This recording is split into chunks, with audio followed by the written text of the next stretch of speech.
Hello everyone, welcome back to another game brought to you from the first Rakgoska Open tournament. I am your host and caster, Rakgoska. This is going to be rank number 12Norgar gold player versus rank 5Serphim, a diamond Protoss player. So we've got our first PvP matchup as well, both players being generously nice to each other. All the GGs, GLs, and have funs and good lucks to each player.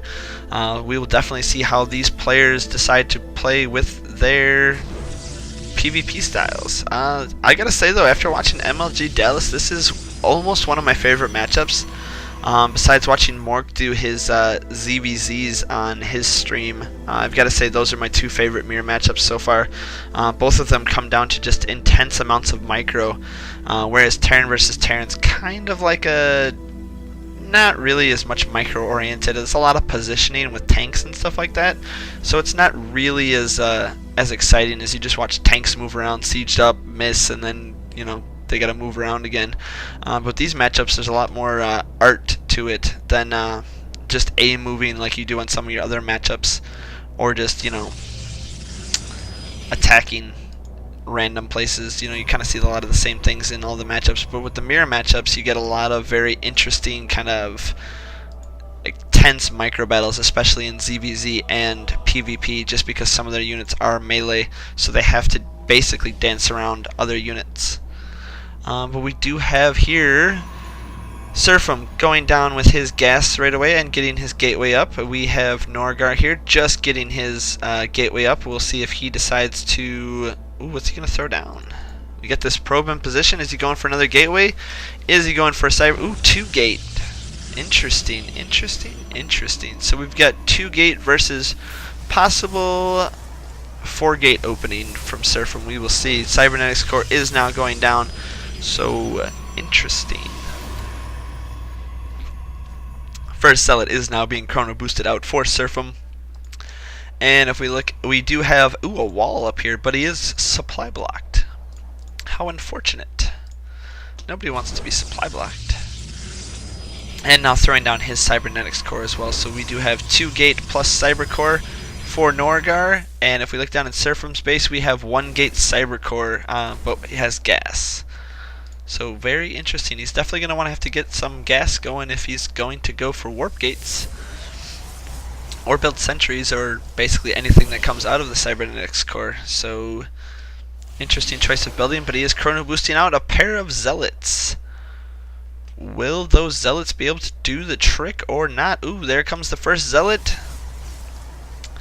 And chrono boosting some more zealots going out, and now getting his assimilator out. So it looks like we have 2-gate pressure versus 1-gate zealot stalker. So it's very interesting to see.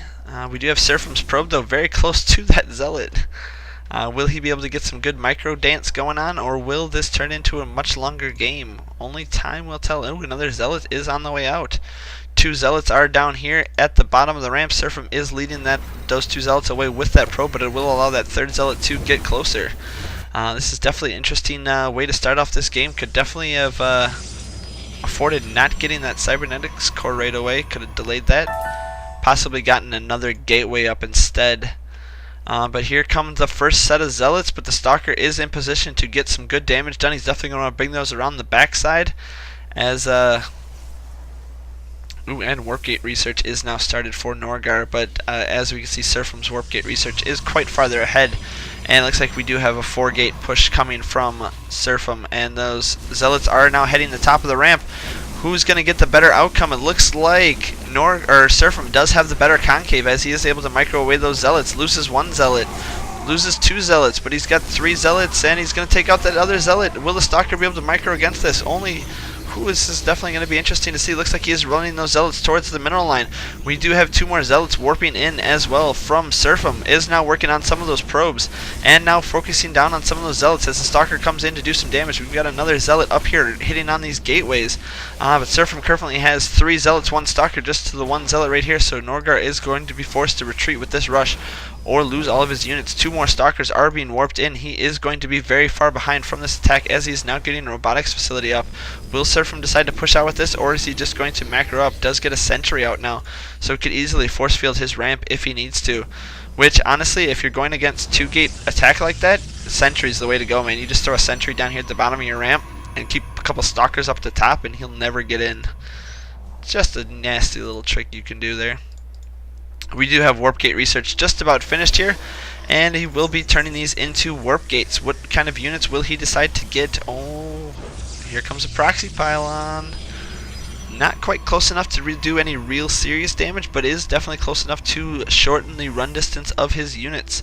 We do now have several Stalkers, a couple of Zealots, and a Sentry moving out. Immortal production is now begun for Norgar, but I don't know if he's going to be able to withstand this attack. He's going to want to keep this... oh, he can't. He walled himself off, that's right. Ooh, I don't know if he's going to be able to hold this off very well, as he does have units on the outside, is now getting reinforcements warped in from this pylon. I think Serphim is definitely going to be able to take him out with this attack. 53 supply to 38, and these sentries are on the wrong side of the map. He needs to get those behind if he's going to want to hold this off. Oh, force fields his sentries out. He's going to want to get more sentries up, though, if he's going to be able to do any kind of defense against this. Will he get enough? Come on, warping a sentry. Oh, got a Stalker instead. That's not going to do the trick. Once this force field goes down, he is going to be in a world of hurt. This sentry does not have enough for another force field. Get another... Oh, he's got no gas. Oh, no. An observer? That's not going to help you. Oh, well. And it looks like Serphim is going to take this match due to the fact that Norgar just does not have enough army to hold this off. He's going to have to micro that Immortal immaculately if he's going to want to keep this alive. That Observer is being able to see pretty much everything, but that Immortal is getting taken out. Oh no, the Immortal gets taken out, and GG from Norgar. Serphim is our winner. He will be advancing to the round of 32. Norgar, sorry. Hope you do better in the next tournament. Thank you, everyone, and have a good day.